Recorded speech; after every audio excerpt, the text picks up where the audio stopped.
Imagine a nation so vast that it spans 6 time zones, covering nearly 4 million square miles of our planet. A land where towering Rocky Mountains give way to endless prairie fields, where lush Pacific rainforests contrast with the frozen Arctic tundra. This is Canada, the second largest country on Earth, a place shaped not just by its breathtaking geography, but by the remarkable diversity of its people. For thousands of years, wave after wave of people have called this land home. Each group brought their own languages, traditions, and ways of life. While differences sometimes led to conflict, more often they created something beautiful. A tapestry of cultures woven together to form one of the most multicultural nations on Earth. But how exactly did Canada transform from the ancient homeland of indigenous peoples into the modern democratic nation we know today? From the first footsteps across an ancient land bridge to the constitutional independence of 1982, this is the fascinating story of Canada. The human story of Canada begins around 16,000 years ago during the last ice age. Back then, the world looked very different. Massive ice sheets covered much of the Earth, and sea levels were much lower than today. This created a land bridge called Beringia, connecting what is now Siberia to Alaska. Across this bridge came the first humans to set foot in North America. As the massive glaciers slowly retreated around 11,000 years ago, these early peoples began moving south, gradually spreading across what would one day become Canada. The melting ice sheets also caused sea levels to rise, submerging the land bridge and permanently cutting off North America from Asia. Over thousands of years, these first inhabitants developed rich and diverse societies. In eastern Canada, the Algonquian and Iroquoian peoples thrived from Hudson Bay all the way to the Atlantic coast. On the Central Plains, Cree-speaking groups followed the enormous bison herds that roamed the grasslands. Along the Pacific coast, the Naden and Salish peoples built a culture around abundant salmon and the mighty cedar trees, which they transformed into homes, canoes, and their famous totem poles. And in the far northern reaches, the Inuit developed incredible skills for surviving in one of Earth's harshest environments. Each of these groups adapted perfectly to their surroundings, creating sustainable ways of life that will continue for countless generations. But everything would change with the arrival of Europeans, though not in the way most people think. Here is something that might surprise you. The first Europeans to discover North America were in Spanish or Portuguese explorers of the 1400s. The real European discovery of Canada happened almost 500 years before Columbus ever set sail. In the early 11th century, Norse explorers from Scandinavia had already established settlements in Iceland and Greenland. Led by the legendary Leif Erikson, these daring seafarers pushed even further west until they reached the shores of North America. Erikson named parts of what is now Baffin Island and Labrador as Helluland and Markland. Continuing his journey southward, Erikson established what is believed to be the first European settlement in the Americas at Lanzo Meadows in present-day Newfoundland. The Vikings called this region Vinland, and it became their base for further exploration. Here, they made the first recorded contact between Europeans and indigenous North Americans, whom they called Scrowlings. But this early chapter of European presence would be brief. By the 12th century, the Vikings had abandoned their Vinland settlement and gradually withdrew from their Greenland colonies as well. Knowledge of North America faded from European awareness, and the continent would remain unknown to them for another 500 years. The European rediscovery of Canada began in 1497 when Italian explorer John Cabot, sailing for England, reached North America's eastern coast. Over the next few decades, explorers from England, France, Spain, and Portugal all made journeys to the region, each claiming territories for their home nations. Yet none established lasting settlements until 1534. That year, French explorer Jacques Cartier sailed into the Gulf of St. Lawrence and claimed the land for France. He named it after the local indigenous word for settlement, Canada. Though Cartier's attempts to establish French colonies failed, he put Canada on the map as a potentially valuable territory. By the early 1600s, the real foundation of French Canada began when Samuel de Champlain launched a series of expeditions to explore and map the region in detail. In 1605, he established Port Royal in Nova Scotia, followed by the founding of Quebec City in 1608, a settlement that would become the capital of New France. Champlain ventured deep into Canada's interior, becoming the first European to see the Great Lakes and forge relationships with First Nations peoples. Gradually, French immigrants began arriving in these new colonial settlements. By the mid-1600s, however, the population of New France was still tiny, just over 3,000 people. But the French weren't alone in claiming Canadian territory. The English had established St. John's in Newfoundland back in 1583. Then in 1670, the Hudson's Bay Company was formed, creating a network of fur trading posts across northern Canada in a vast area called Rupert S. Land. This commercial venture was designed to compete with French fur traders operating to the south. By the early 1700s, North America had been divided into two European spheres of influence. The French controlled the St. Lawrence River, Great Lakes, and Mississippi River Valley, while the British dominated Hudson Bay and the eastern seaboard from Georgia to Newfoundland. With these competing colonial powers both claiming Canadian territory, conflict was inevitable. From the late 1600s through the mid-1700s, Britain and France fought a series of wars that saw Canadian territories change hands repeatedly. The decisive conflict began in 1754 with the outbreak of the French and Indian War. At first, the French had the upper hand, but they gradually lost ground, starting in Nova Scotia, where the British expelled the French-speaking Acadian population. Then came the war's turning point in 1759, when British forces defeated the French at the Battle of the Plains of Abraham, causing Quebec, the heart of New France, to fall. Other French settlements soon followed. When the war ended in 1763, France was soundly defeated. They formally surrendered all claims to mainland North America, and Canada came under British rule. The British quickly worked to repair relations with indigenous peoples and, remarkably, allowed the French-speaking population of Quebec to keep their language, religion, and legal traditions, many of which remain part of Quebec's distinctive culture today. But just as Britain consolidated its North American empire, trouble was brewing to the south.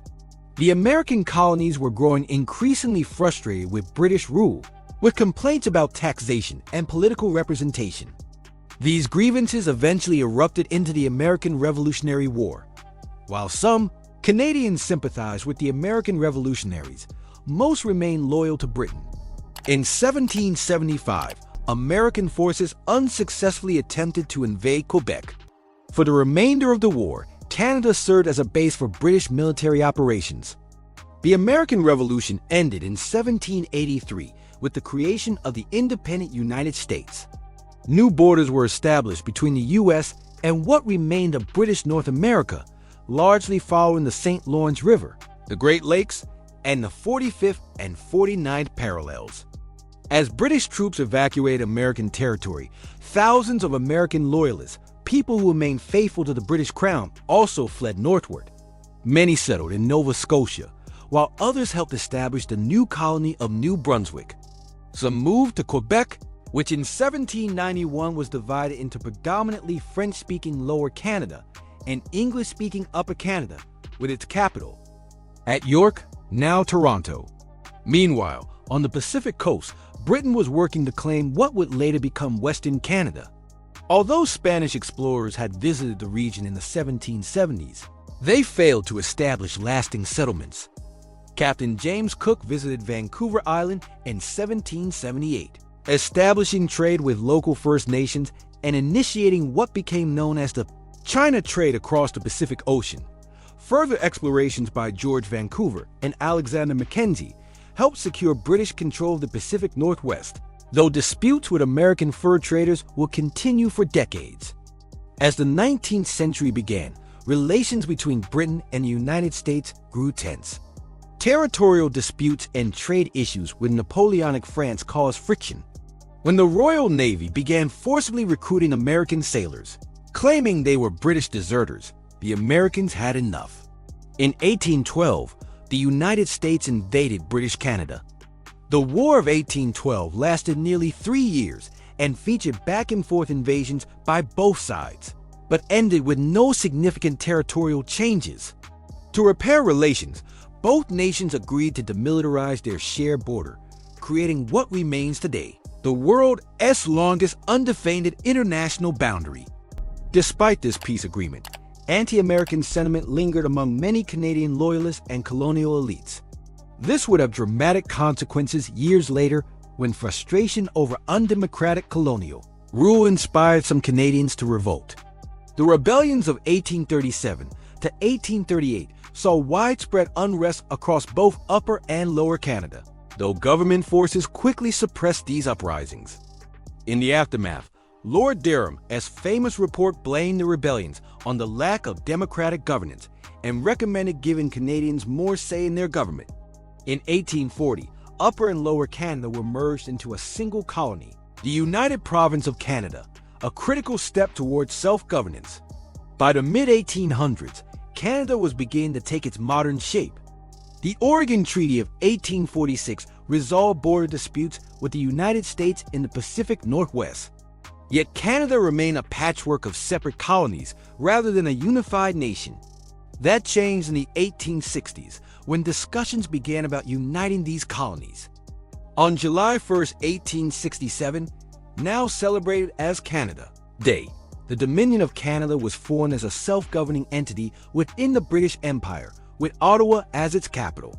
Throughout the 1870s, the remaining British North American colonies joined this confederation. Not everyone welcomed this new arrangement. On the prairies lived the Métis, people of mixed First Nations and European descent, who fiercely opposed Eastern Canadian settlement on their traditional lands. This led to the Red River Rebellion of 1869 and the Northwest Rebellion of 1885, led by Louis Riel. Though the Canadian government eventually prevailed, these conflicts highlighted the complex challenges of nation building. A symbol of Canada's growing national unity came with the completion of the Canadian Pacific Railway. Construction began in the mid-1870s, and on November 7, 1885, the last spike was driven in. The following summer, the first transcontinental railway journey across Canada was completed, connecting the nation from east to west. The government continued expanding its control by negotiating treaties with First Nations peoples, creating reserves for indigenous use, though many were forcibly removed from their traditional territories. Tragically, the government also implemented assimilation programs like the residential school system, which aimed to erase indigenous languages and cultures by separating children from their families and communities. The 1890s brought the famous Klondike Gold Rush to the Yukon Territory in northern Canada. Though few of the 100,000 prospectors who flocked to the region struck it rich, this surge of activity helped finalize the last boundary dispute between Canada and the U.S. territory of Alaska. By 1900, Canada became a prosperous nation, attracting immigrants from around the world. Though largely self-governing in domestic affairs, it remained part of the British Empire, which meant that when World War I broke out in 1914, Canada was automatically at war. Canada's contribution to the Allied war effort was enormous. It supplied vital resources to Britain and sent hundreds of thousands of troops to fight on the Western Front in battles like the Somme, Vimy Ridge, and Passchendaele. While this strengthened pro-British Canadian identity among English speakers, it alienated many French Canadians who strongly opposed military conscription. The interwar years brought both progress and challenges. Women gained the right to vote, and ice hockey became the national sport with the formation of the National Hockey League. However, the Great Depression of the 1930s hit Canada hard. During this time, Canada gained greater political autonomy through the 1931 Statute of Westminster, setting it on the path to full independence. World War II again saw Canada stand with Britain, providing troops and supplies. This time, Canada itself faced direct attacks when German U-boats sank numerous ships in Canadian waters.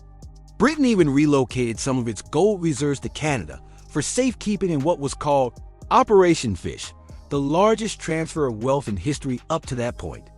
The post-war years brought prosperity and progress. Canada implemented universal health care and old age pensions, and in 1949, Newfoundland joined as the 10th province, completing the map of modern Canada. As the Cold War intensified in the 1950s, Canada became a founding member of NATO and partnered with the United States to create NORAD for continental aerospace defense. The later decades of the 20th century saw Canada transform into the nation we recognize today. The Quebec independence movement caused political tension in the 1960s and beyond, but Canada ultimately remained united. In 1965, the country adopted its iconic maple leaf flag as a symbol of national unity. The most significant milestone came in 1982 with the Constitution Act, which formally severed the final legal ties to Britain and granted Canada complete legislative independence. Though keeping the British monarch as ceremonial head of state, Canada had finally achieved full sovereignty. Today, Canada stands as one of the world's most diverse and democratic nations. From the arrival of the First Nations peoples thousands of years ago to waves of immigration from around the globe, Canada has been shaped by countless cultures coming together to forge a unique national identity based on mutual respect, resilience, and understanding. This remarkable journey, from ancient land bridge to modern multicultural nation, shows how a country can be defined not just by its borders, but by the shared values and experiences of its people. Thanks for watching. If you enjoyed this, please like and share the video. Comment with where you're from or a topic you'd like us to cover or any feedback. Don't forget to subscribe and hit the bell icon for more history content.